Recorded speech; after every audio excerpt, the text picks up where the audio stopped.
Perhaps you've seen it. Maybe in a dream. Dark Souls 2 is a game that can be defined with a single word. Difficulty. Dark Souls 2, all of the Souls titles to be specific, are much more than mere difficulty. They offer a dark, fantastical world that perpetually meet us on the fringe of the unknown, teasing answers that never become anything more than passing folklore, almost illusory in their transience. They offer a deep, rich combat system that utilises an emphasis on player action and positioning, and rewards said actions when done so intelligently, and more importantly, with awareness of everything happening around them.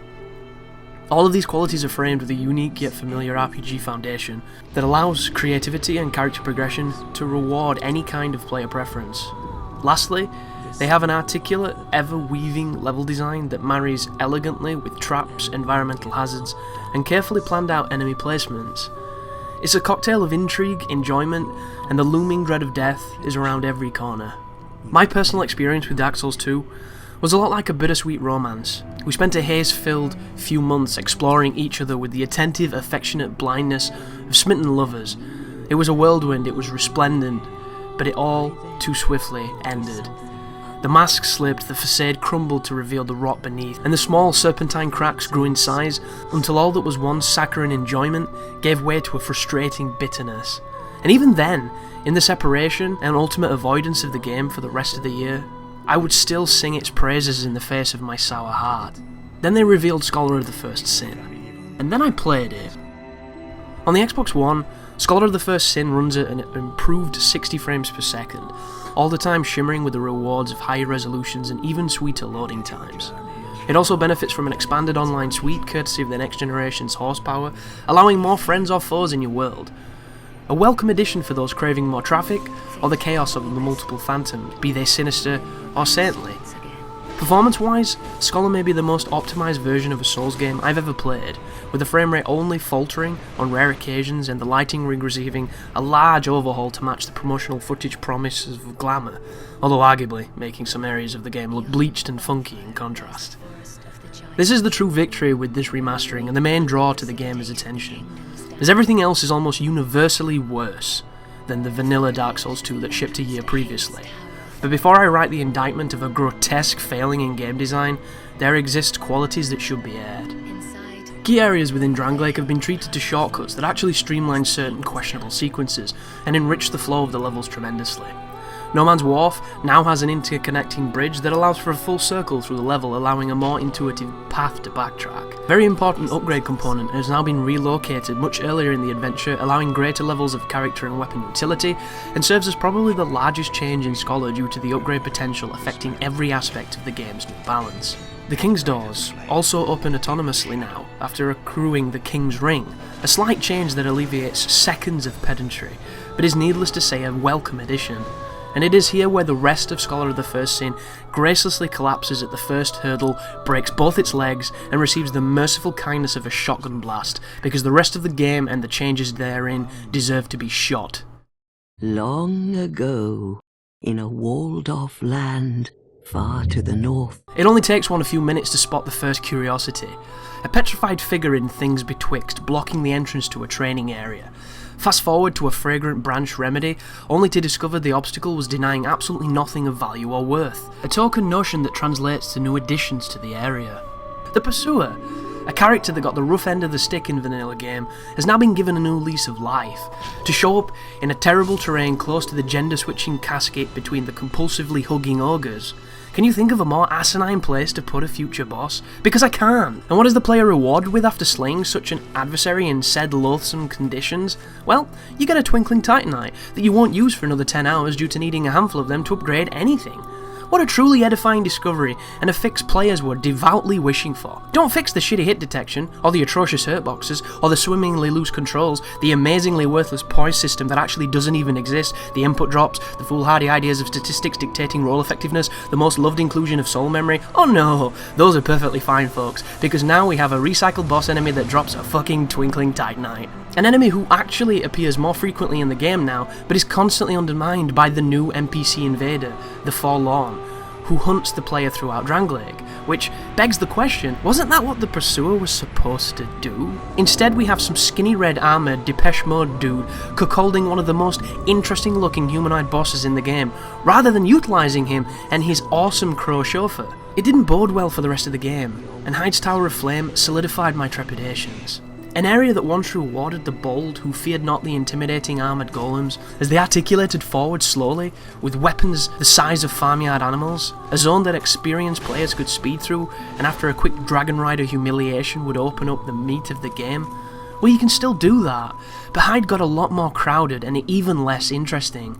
Remember how Hyde didn't actually have any Hyde Knights? Well, it does now, and it has them in abundance. They respawn too, but it's cool because they also dumped a dragon on the platform before Ornstein, and that makes everything okay. I would dare anyone to attempt to run to Ornstein without killing anything. A feat that I can do effortlessly in vanilla now becomes a grueling gauntlet that is as punishing as it is Scooby-Doo ridiculous. The dragon preemptively shares gifts of flames to the players as they approach, and if the blaze doesn't knock you off the precarious walkways, the several enemies chasing you will happily oblige your wish for freefall. But it's okay, you can simply hide behind a tower until the flaming deluge ceases, and then the dragon won't know what hit it. Only the fire goes through the geometry, and there goes half your HP, and you just flew off the world, so there goes the other half. Are you having fun yet? This is difficulty. This is challenge. This is the challenge these games are known for. Tests of patience and skill that reward perseverance and repeated lessons learned through failure with the unbridled elation of victory. But this isn't that. This is lazy. This is uninspired bullshit, and this isn't what Soul games are about, at all. They have never been designed in such a way. Every enemy was meticulously placed to achieve a purpose and force the player to act in a very specific way, from the misanthropic placement of the Anno Orlando archers to the lucrative and elusive crystal lizards. They weren't dashed about enthusiastically like seasoning in a stew, left to fall and pool wherever. It is almost childish in its simplicity. If we stick a dozen enemies every so often, it will make the path more difficult, and in one hand, it's hard to argue with that logic, but that does not make it good design. It does nothing to enhance the challenge, and most importantly, it isn't fun. Difficulty is facing down the club-wielding giants of the Valley of Defilement on a tiny plot of land, completely surrounded by poison, knowing that you have to evade the skull-crushing blow careering towards you, but also knowing you are one misplaced dodge away from landing in the swamp and losing the advantage of mobility. That is a challenge. A dance of awareness, reflex and sheer survival. Now imagine if you were fighting 7 of those creatures in the same conditions, and that is what Scholar of the First Sin idea of difficulty is, and it couldn't be more wrong. The irony here is the boss this particular unpleasant gauntlet is protecting is rather pointless, and the fight itself is underwhelmingly trivial when juxtaposed with the living nightmare lurking outside its door. It is this dichotomy that makes the difficulty and overall balance of Scholar even more offensive in its brutish lack of subtlety. When the promotional trailer mentioned replacing enemies, I'd thought of all kinds of assortments of terrors that lay in wait for my intrepid hero, but my imagination never did so in such quantities, because that is where the design fails and only chaos is left. This realization is a thought that never occurred to the people designing these new placements, and the rest of the game suffers due to this. Iconic fights on the rooftop piazza with the Pursuer now sport superfluous lackey enemies that spoil the contest entirely. The tree plateau where the first Hyde Knight resided had a gracefulness to it, and it had a few immediate threats, a few hidden threats pretending to be dead, and a well-placed archer to ruin all hope of complete control. It was a great eye for components rife within the Souls games. It played on the player's expectations, and it allowed a few wrong choices in battle to escalate quickly into a swift death. Now, there's just 20 dudes jump attacking you the instant you climb the ladder, and the Hyde Knight is nowhere to be seen. The mystique is shattered, the subtlety sodden, and the golden feculence further agitates the ever-growing injury. And the whole game is like this. Pick an area, and then contemplate the enemy placements, and if they were choice, intelligent, and followed a path of reasoning, then compare them to the changes made by Scholar. Were they for the better? Were they enriching what made them great in the first place, if they were even worthy to begin with? The answer is almost unequivocally no. I can think of one area that struck out as an interesting change, and it transpires within the Skeleton Lord boss fight. An encounter previously ripe with bone wheel skeletons, a rather infamous killer of Dark Souls players, was now reduced to 2 or 3, and instead the normal mob of skeletons had increased in number. This lent credence to the notion that the lords rule skeletons, and here was a sign of their dominion, as the room became a scene ripped directly from Jason and the Argonauts.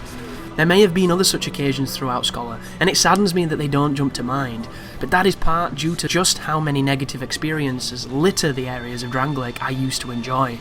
And frustration is the flavour of almost all the changes in Scholar, be it the inclusion of a petrified man denying the entrance to a much-needed bonfire in the Black Gulch, all paths through the Undead Crypt now littered with durability-ruining stones that clip and block your path, to a copious amount of NPC invasions in areas that already have enough heavy-handed enemies to fill the vaults of the Nexus. Monsters encountered once in the previous versions now appear out of suit and further help obfuscate. Did you enjoy the ghost enemies in the woods that you couldn't lock onto? Now they populate all the areas the Ferosan Lions used to. So have fun with that shitfest. A scatological episode that repeats itself throughout, and repeats and repeats and repeats.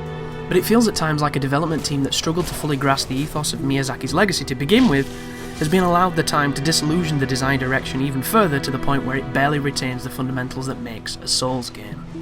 A direction that prefers cumbersome rows of enemies over dynamic combinations, and the misguided addition of unnecessary elements in the name of difficulty they artificially inflate. Hell, they didn't even fix a well-known issue with equipment degradation when the game runs at 60 frames per second, but they had time to add 50 dragon dudes on the ascent to the Ancient Dragon because the player's asshole just wasn't quite wide enough. Prison romanticism aside, there are some good ideas here, in spite of my venomous record, and with a more disciplined hand, they could have made the Dark Souls 2 that a lot of people really wanted and were unfortunately denied.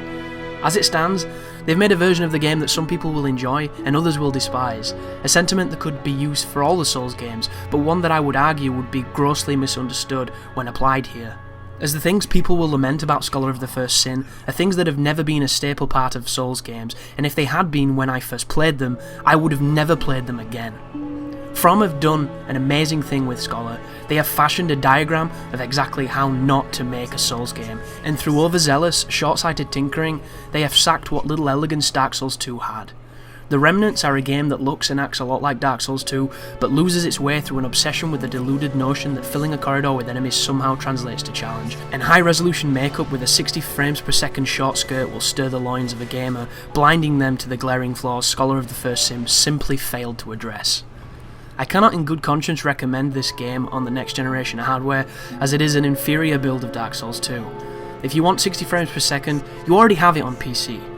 If you only have the Xbox 360 or the PS3 versions, sleep soundly with the knowledge that you spared yourself the indignation of a wound where your love for Dark Souls 2 once was, and an indulgent, needless torrent of piss down your face.